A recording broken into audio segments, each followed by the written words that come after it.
I think at the point that you see the mega banks in the United States start to custody Bitcoin, the third leg of the stool will be put in place.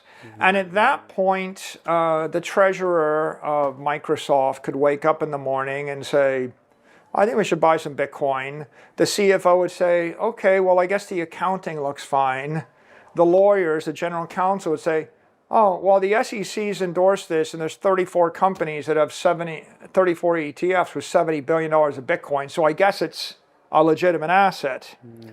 And then the treasurer could say, okay, to the person at Citibank or JP Morgan, buy us $1 billion, put down the phone. Earlier this year, while speaking at the Bitcoin Atlantis conference in Madeira, and then at Bitcoin Prague in June, MicroStrategy founder and executive chairman Michael Saylor proudly declared that Bitcoin had entered a decade-long gold rush era, which he says will be marked by multi-trillion-dollar firms like Microsoft and Apple investing in the leading digital asset to avoid fiat debasement.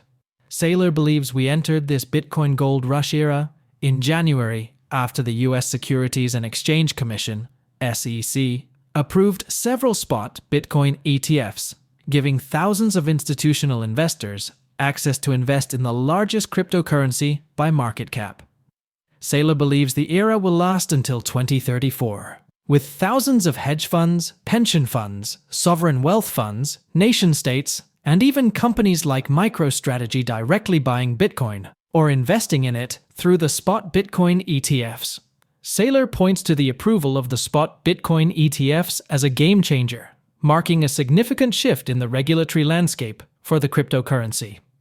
The SEC's green light was a crucial step in dispelling misconceptions about Bitcoin, such as it being a magic internet money or a money laundering scheme.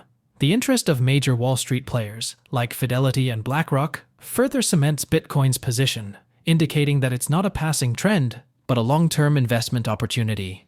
In this gold rush era, the MicroStrategy executive chairman predicts that the final piece will fall in place, and all categories of investors will easily be able to invest in Bitcoin. This final piece is the approval by regulators for banks to custody Bitcoin.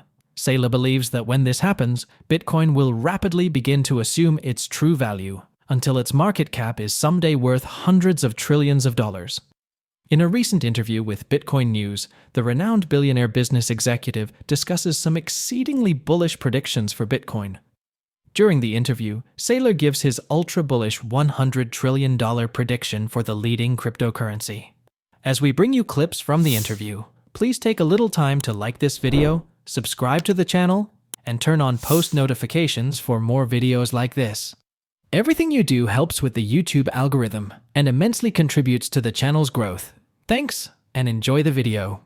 Are you surprised that it's taken public companies so long to begin to adopt this Bitcoin treasury strategy?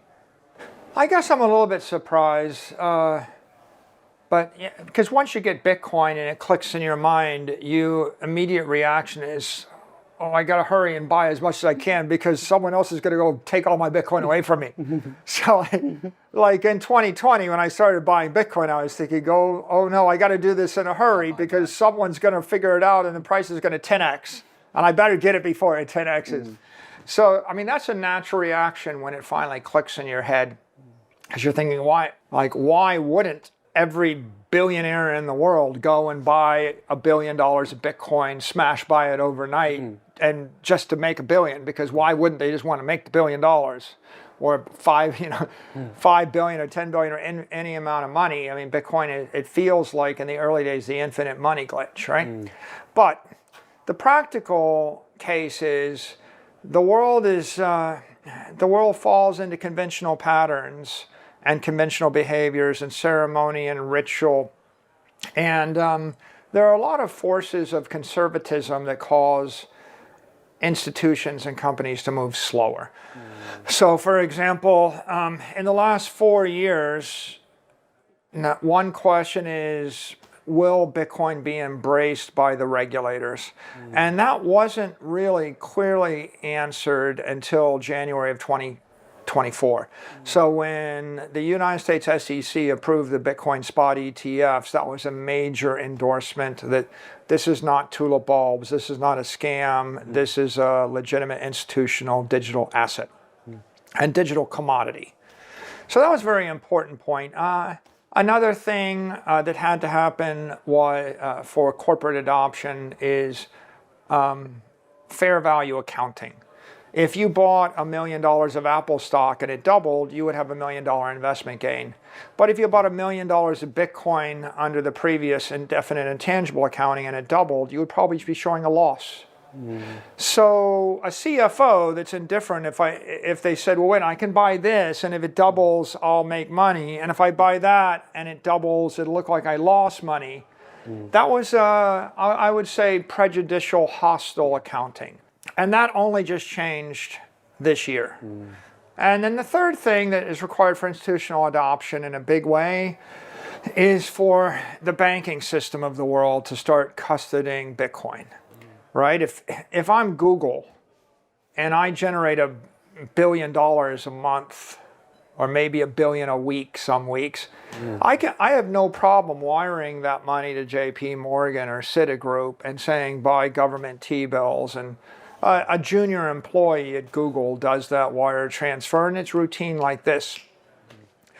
But if I wanted to buy $1 billion of Bitcoin, I can't wire the money to JP Morgan or Goldman Sachs or Bank of America or Wells Fargo. I have to go find a new relationship. I have to set up a new vendor. A lot of times these companies had the same bank for 20 years, 30 years. You know, now, Citibank used to be National City Bank. National City Bank was the Rockefeller Bank. It was John D. Rockefeller's bank. Right? It's not unlikely that the oil companies have been doing business with the same bank for 100 years. Right? So when we did it before those things. Right now, what we've seen is the ETFs have been an important green check in this process. The accounting changes have been a second green check. The Financial Accounting Standards Board, FASB rule change, is a much-awaited victory for Bitcoin and the overall cryptocurrency and digital assets industry. With the rule change, the board is finally allowing companies that hold Bitcoin and other cryptocurrencies on their balance sheet to use fair value accounting principles when reporting their crypto asset holdings. Before the rule change, the board classified Bitcoin as an indefinite intangible asset and generally treated it like a scary exotic asset, which it wanted to dissuade corporations from purchasing. According to the MicroStrategy founder and former chief executive officer, this is the exact reason why many chief financial officers found it difficult to allocate adequately to the leading crypto asset, despite its many superior qualities. Fortunately, with the rule change, corporations can report gains and losses on their crypto holdings as gains and losses from investments, separate from their operating losses and gains. Company executives can now freely invest in Bitcoin, knowing the rule change allows them to keep the volatility away from their core business. This is why Saylor is 100% convinced that many more corporations and other institutional investors will continue to seize the opportunity of the next 10 years to buy Bitcoin before its price absolutely explodes. Here are more clips from the interview. I think at the point that you see the mega banks in the United States start to custody Bitcoin, the third leg of the stool will be put in place. And at that point, the treasurer of Microsoft could wake up in the morning and say, I think we should buy some Bitcoin. The CFO would say, okay, well, I guess the accounting looks fine. The lawyers, the general counsel would say, oh, well, the SEC's endorsed this, and there's 34 companies that have 34 ETFs with $70 billion of Bitcoin, so I guess it's a legitimate asset. And then the treasurer could say, okay, to the person at Citibank or JP Morgan, buy us $1 billion, put down the phone. And it's just very stress-free, you see. And right now, we're not quite there. And that's the negative. It'll probably be another year or 2 years before we work through the banking issue. It's clear that it's going to happen, but it'll take a bit of time. And meanwhile, the opportunity is for these companies you named to get a leg up. And if you're the first mover, it's just like someone that bought Bitcoin in 2013 had to do a lot of work. or 2017. So you have to do more work, but you get paid. And what I used to say to people is, look, when it's not controversial and it's easy, right? Everybody will want it, right? No, nobody will make fun of you for buying it, but you won't be able to afford it. Like you'll be able to buy 1% of what you could buy now. So when it gets easy, you'll have to pay up for the convenience of it, or you can work a bit harder right now, and the marketplace will give you a discount.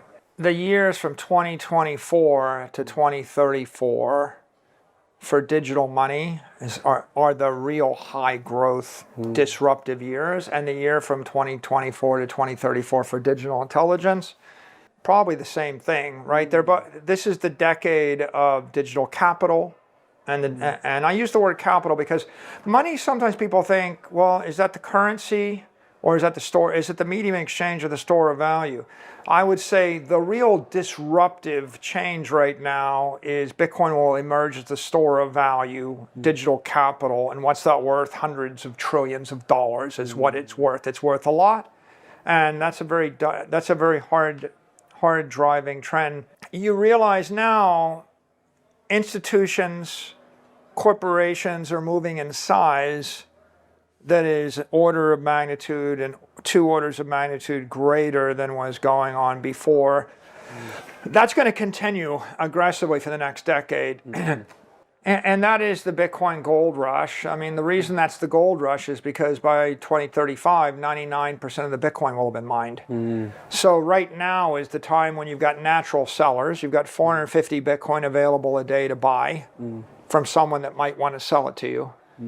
Right? And when that supply gets cut off, the only way you're going to get Bitcoin is to take the price up and get it from an unwilling seller by bribing them with a high price increase. So this is the gold rush for Bitcoin because you've got the institutional endorsement, you've got the regulatory endorsement, you've got the banks clamoring to get in. Some are already getting in. The news this week was the largest bank in Brazil, in fact, the largest bank in South America is Bank Itaú, has announced that their customers can buy, sell, and custody Bitcoin with the bank. Imagine if JP Morgan said, hey, all of our customers can buy, sell, and custody Bitcoin with our bank. Well, that's what happened in Brazil. In other news, the U.S. Securities and Exchange Commission approved 9 spot Ethereum ETF applications on Monday, another important milestone for the cryptocurrency industry as it continues to expand its reach into the mainstream finance industry. In a tweet celebrating the development, Coinbase wrote, "For investors, spot ETH ETFs provide access to a differentiated crypto asset with unique return characteristics. The Ethereum ecosystem is robust, with 15+ million monthly active addresses and expanding rapidly, with 300% growth in smart contracts deployed in 2023.